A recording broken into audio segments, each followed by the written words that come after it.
Kuwait City, Kuwait. Kuwait love it. They are repping all of the Gulf. Rooftop bar. This is what you get on a rooftop in Kuwait. We're getting absolutely drenched, but cheers. Okay, this is ridiculous. Good afternoon from Kuwait City, Kuwait. It is actually day 2 exploring this tiny oil-rich nation sandwiched between Saudi Arabia and Iraq. It's a late start today. It's about 4 o'clock in the afternoon, and we're going to go out tonight and see how the locals of Kuwait spend their evening, checking out the nightlife of Kuwait City. But before we go out, we thought we'd show you where we are staying. I'm actually not sure of the exact location, but we're in a bit of a local area within the skyrise of the downtown city centre, if that makes any sense whatsoever. And we have amazing views from our room. I'm literally looking out at the Corniche right now, and I can even see the Kuwait towers that we visited yesterday in the distance. Look at this view. You've got the Corniche right there, and then if you zoom in between them two buildings, that is a Kuwait tower view. So this is the SALAM hotel, and it's around $100 per night, which for Kuwait standards is pretty good. And as you can see, we already have a pretty good view. Shame we don't have a balcony, but... A balcony would be nice. The one thing I did notice, checking in Kuwait, Airbnbs are ridiculous. Yeah, there's no point in doing an Airbnb. I would highly recommend a hotel. It's just like so much easier. There wasn't very many nice ones on there, so hotels all the way. But we actually have to have the window open because we have a sea breeze and the aircon's not that strong. So the sea breeze all the way. But bed, smart TV, storage, and this is really random. It's like a mini suite. So we have a fridge, we have a kettle, we have a microwave, but I can't cook anything, so not sure what I'll use a microwave We did for. actually have some, what are they, pot noodles? Pot noodles, yeah. When you've been travelling in expensive countries, sometimes you do just have to choose the cheaper 50-cent noodles. Yeah, so the kettle did actually come in handy. And then we have the bathroom, 2 shower heads, of course, but we are going to go and check out what it's like in the evening / late afternoon, because it's very, very late right now in Kuwait.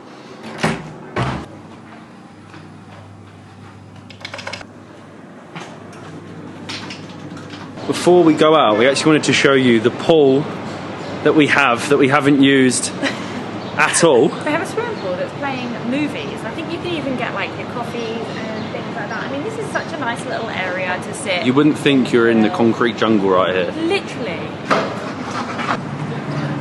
One thing I have noticed in Kuwait compared to the other Gulf nations is they love to represent the entirety of the Gulf and have flags from each and every country rather than just their own. Kuwait love it. They are repping all of the Gulf. From all of them, I think the only one we haven't done now is Qatar, which we'll have to do at some point later this year or maybe early next year. But this is the area that we're staying in. Again, I'm not exactly sure of the name, but you can see it's quite local here. And then in the distance, you've got all of the skyrise. And the one thing we love about Kuwait, compared to every other Gulf country we've been to recently, is you can actually walk the city. There are roads, there are bridges, and there are people walking about. Saudi Arabia, you literally can't walk anywhere. There are no pavements, no sidewalks to be found anywhere at all. This is actually a really nice area to stay in. You get the local food, you can see where the locals live, but you're only like a 15-minute walk in to downtown, which is actually where we're heading today. And it might have been a bit ignorant or stupid of us, but we assumed that Kuwait was similar to Bahrain in the fact that you could drink alcohol, but Kuwait is actually a dry country. I thought it was the same as Qatar, Kuwait. No, Qatar, UAE. Bahrain, UAE. But it's not, it's a dry country. So we're actually heading to a rooftop bar, well, rooftop coffee lounge area in downtown. Rooftop bars are coffee bars.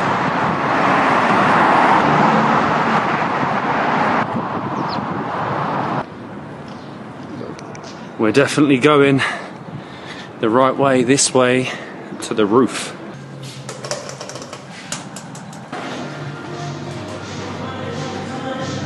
This is a snazzy coffee shop. Wow, this is unreal. Can't speak for too long though, because copyright music. Thank you very much, my friend. Thank you. The cocktail genius. Thank you.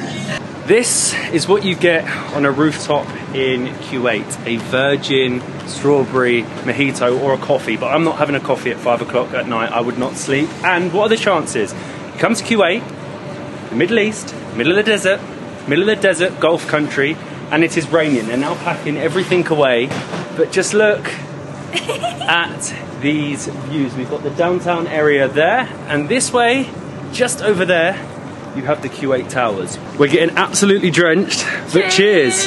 This is not what I was expecting at all, but this is definitely a hidden gem of a rooftop here. We're going to have to probably sit inside now because the rain is getting way too heavy. Rain has finally stopped. They're words that I did not think I would be saying in Kuwait or seeing rain at all in the slightest, but we now get to watch from our own little desk well, there's no sun. Basically it get dark and then all of the skyscrapers will hopefully light up in front of us. This actually is Kuwaiti nightlife. This is what the locals will do, obviously being that there's not bars. They'll create something that is similar to a bar, but they'll come and have a coffee. This is the first time this has happened to us in all of the countries we've been to on this trip, where they turn the music off for the call to prayer. So all you can hear is the call to prayer in the background.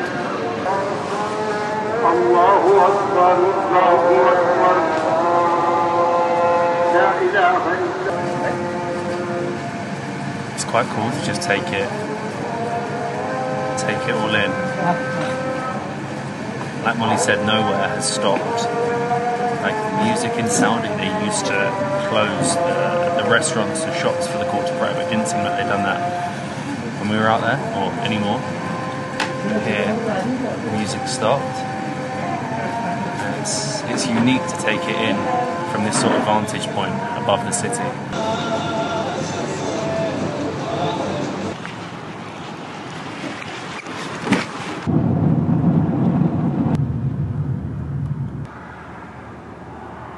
You know, I'm not going to pretend Kuwait is cheap. It's got the strongest currency in the world. Obviously you can find the local spots, but if you go to a nice rooftop like that, you're going to pay a bit, even for like a virgin cocktail. It said it was 2.5 Kuwaiti, which at the time you think, yeah, great, but that's like £7 English, which is a lot for really a fruit juice. But we've now got a Kareem, which is the only taxi service that seems to work in the city, across the town, and we've headed to the Avenue Mall, which is apparently the biggest mall in all of Kuwait, because the weather tonight is terrible.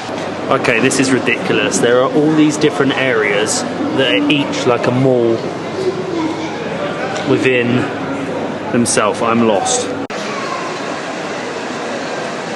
This place is absolutely huge. You literally can't see one end to the other. I think this is the biggest mall we've ever been in. It's literally like, it's not high, it's only two stories like tall, but it just seems to go on forever and ever. And we seem to have stumbled across like the blue part of the building that has every single restaurant you could ever. I've already seen 6 Starbucks. 6 Starbucks. And when we go around here, I'll show you. It's like a mile long. You've got everything. You've got Cheesecake Factory, and then you come round. Look at this, Molly. It is like, why it's called the Avenue. It is one hell of a long, palm tree lined, just full of every restaurant you can think of. How are we going to choose what to eat? You're looking at this, right? You literally cannot see the other end of the mall. It's insane.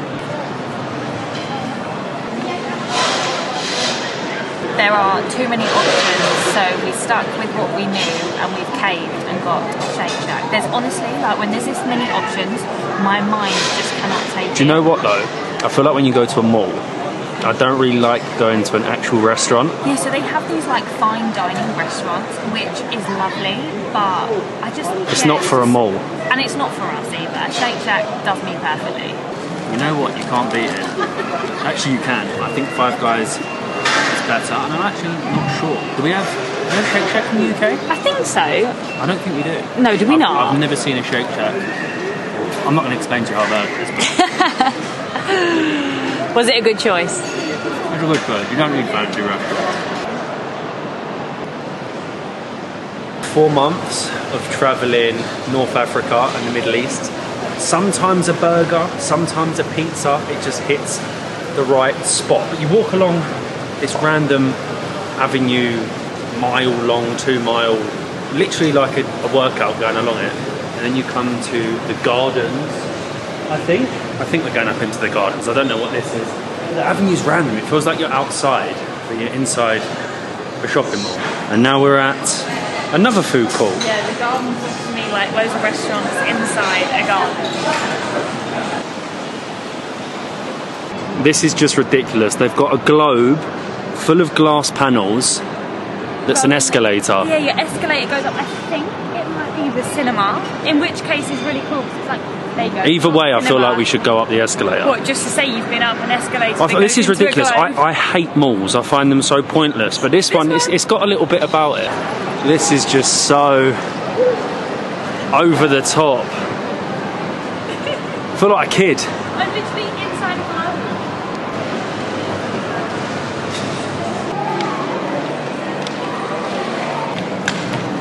This is crazy. We got an interactive floor. I don't know what it does, but I'm stamping on it. You need to grow up. Kids. As it's the tech zone, of course, the floor has to be technical, interactive as well. Just look at that. Look at that walkthrough. It looks like something you'd see in, I don't know, Times Square. A lot of people do say Kuwait is boring. There's not much to do.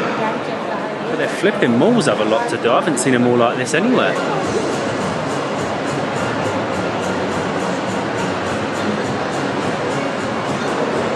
Of course. They have a lift that goes from the top to the bottom and it just disappears.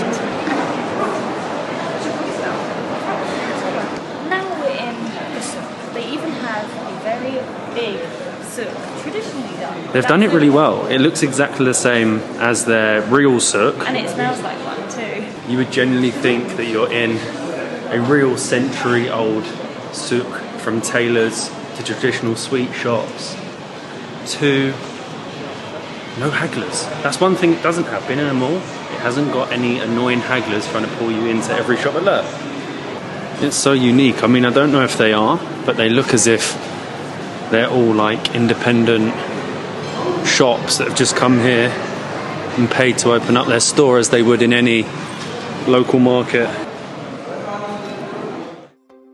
Well, this is quite a change from the Middle East. We have made it to Stingray City. You can see them just floating past us. I've never eaten goat. I've eaten lamb. Wow, this is not a bad welcome. Cheers. Cheers. Are you ready? I mean, what location? Okay, I'm heading straight. Welcome to Antigua and welcome to Smiling Harry's.